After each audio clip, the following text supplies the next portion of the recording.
ઉના તાલુકાના ખાપડ ગામે પ્લોટ ફાળવણીમાં થયેલ અન્યાય બાબતે ઉના પ્રાંત કચેરીએ પ્રતિક ઉપવાસ ઉપર બેસ્યા। ખાપડ ગામના સમગ્ર અનુસૂચિત જાતિના લોકોને પ્લોટની ફાળવણી અંગે 2 દિવસ પૂર્વે આપેલું ઉના પ્રાંતને આવેદન। ખાપડ ગ્રામ પંચાયત દ્વારા 14 તારીખના જિલ્લા કલેક્ટર હસ્તે થયેલું પ્લોટનું વિતરણ। ખાપડ ગામના અનુસૂચિત જાતિના લોકોને નીચાણવાળા પાણી ભરાતા અને અનુસૂચિત જાતિના સ્મશાન પાસે પ્લોટની ફાળવણી કરવામાં આવેલ। આ સિવાય અન્ય માંગનું નિરાકરણ ના આવતા આજરોજ ઉના પ્રાંત કચેરીએ 100 થી વધુ અનુસૂચિત જાતિના મહિલા અને પુરુષો પ્રતિક ઉપવાસ ઉપર ઉના પ્રાંત કચેરીએ બેસ્યા। પ્રાંત અધિકારી ઉપવાસ પર બેસેલા ઉપવાસીઓને અંતે મળવા આવતા વાતાવરણ તંગ બન્યું। અંતે પ્રાંત અધિકારી ખાપડ ગામ જવા રવાના થયા। ઉપરવાસીઓએ ઉપવાસ છાવણી છોડી નહીં અને જો કોઈ નિર્ણય નહીં આવે તો રસ્તા રોકો આંદોલનની વાત। વાતાવરણ તંગ બની ગયેલ હાલ આ મફત પ્લોટની ફાળવણીનો વિવાદ વધુ વકર્યો। પ્રાંત કચેરી પર વધુ પોલીસ આવી પહોંચી। Ahir Kalubhai D24/7 news Una. તમારો પરિચય? મારું નામ છે દેવાભાઈ ટાબાભાઈ રાઠોડ, અનુસૂચિત જાતિમાંથી આવું છું અને તમારા મીડિયાવાળાનો ધન્યવાદ છે કે અમને આ બાબતે બહુ સાંભળવા, આખા ગુજરાતની અંદર સાંભળવા માટે અમને બોલાવ્યા। અને કહેવાનો અર્થ એ છે કે અમે અનુસૂચિત જાતિમાંથી આવીએ છીએ અને અમારે ઉપર અવારનવાર આવા અત્યાચાર ઘણા સમયથી છે અને હજી પણ ચાલુ છે। લગભગ સમજો કે ઘણા સમયથી કે અમારા વડવા વખતથી અમે જે સ્મશાનની અંદર દફન વિધિ કરતા હતા એને પણ અટાણે હાડકા, પિંજરા બધું બહાર કાઢી નાખ્યું જીસીબીથી। પ્લસ અમને જે જગ્યા આપી એકદમ ડૂબમાં આપી છે અને જે જગ્યા અમને આપવા લાયક હતી એ સાર્વજનિકમાં નાખી છે અને સાર્વજનિકની ત્યાં કોઈ જરૂર હતી નહીં। આખા ગામની અંદર ફરતી ભાઈ જગ્યા છે, ગમે ત્યાં તમે સાર્વજનિક આપી શકતો। તો અમારા અનુસૂચિત જાતિના વર્ષોથી એ જગ્યામાં અમે વસવાટ કરતા હતા અને હજી કરીએ છીએ અને આની પછી જો આ સાર્વજનિક જમીન રાખવામાં આવે તો અમારા પાછલા બાળકોને કોઈ પણ જાતની જગ્યા મળે એમ નથી, એમાં રેસિડન્ટ કરી કેમ શકે એમય નથી। અને બીજું કે અમને આમાં ઘણો બધો ત્રાસ છે, ડૂબમાં આપ્યા છે। તો અમારા માટે આવું દર ખેલી અમારા અનુસૂચિત જાતિ માટે આવું શા માટે કરવામાં આવે એવું અમે પ્રાંત અધિકારી સાહેબને, કલેક્ટર સાહેબને બધાને આવી અરજીઓ આપ્યું છે, એનો પણ અમને કોઈ જવાબ પાછો આપવામાં આવ્યો નથી। તો વારંવાર ગમે ત્યાં ગામ, ખાપટમાં એક નહીં આખા તાલુકાની અંદર બધા અનુસૂચિત જાતિમાં આવો ત્રાસ આપવામાં આવે છે।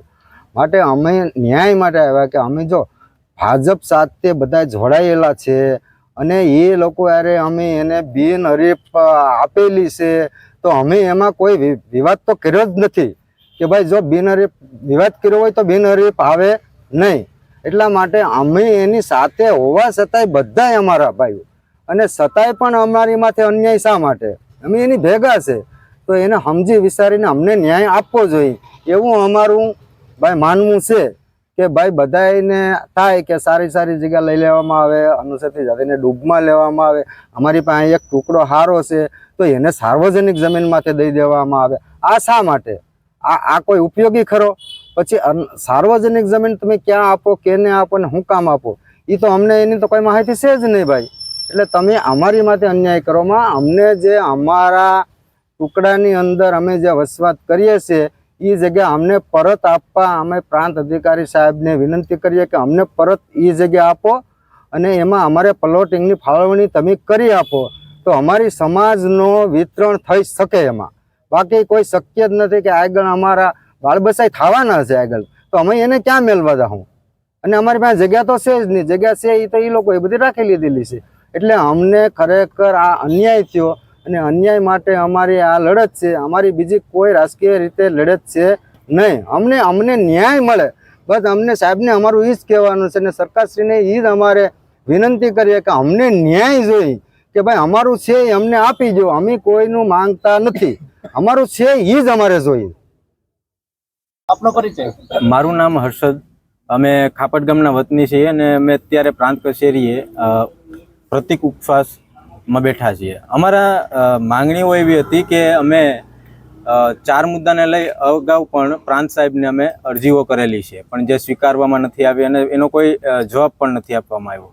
હવે 4 માંગણીઓ એવી છે કે અમે જે કુલ અનુસૂચિત જાતિના લોકો છે એ 50 થી 60 ખોરડા ઉપર છે અને એમાં અમને અત્યારે જે કુલ ગામમાં પ્લોટ ફાળવણી થઈ છે 115 જેટલી પ્લોટ ફાળવણી થઈ છે, એમાંથી માત્ર 19 જેટલા પ્લોટ અનુસૂચિત જાતિને આપવામાં આવ્યા છે।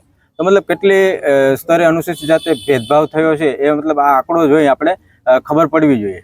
અને બીજી વસ્તુ એ છે કે અમને જે જમીન આપે છે, જે પ્લોટ ફાળવણી જે જમીન સ્તર પર આપે છે, એકદમ ડૂબમાં છે, ખાડામાં છે, જ્યાં નેરું છે, જ્યાં પાણીનો પૂર પણ આવે એવી સ્થિતિમાં અમને ત્યાં જમીન આપે છે. અને જ્યાં અગાઉ પણ મતલબ અત્યારે જમીન જોઉં તો એકદમ સમતલ છે નહીં કોઈ જમીન, એવી સ્થિતિમાં અમને ત્યાં રહેવા માટે પ્લોટ આપે છે.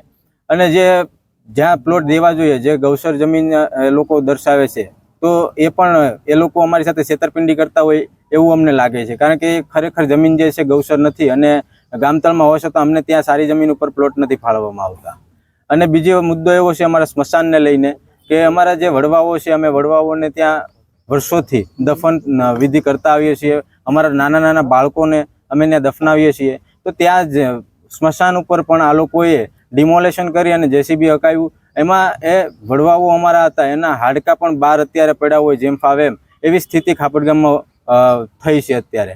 તો તોય છતાં આ લોકોને અમે અરજીઓ કરી, અમે મૌખિક રજૂઆતો કરી, છતાં પણ આ લોકો અમારા આજે અરજીઓને મૌખિક રજૂઆતોને ધ્યાને નથી લેતા. એટલા માટે થઈ અમારે આજે ઉપવાસ પર બેઠવું પડે છે.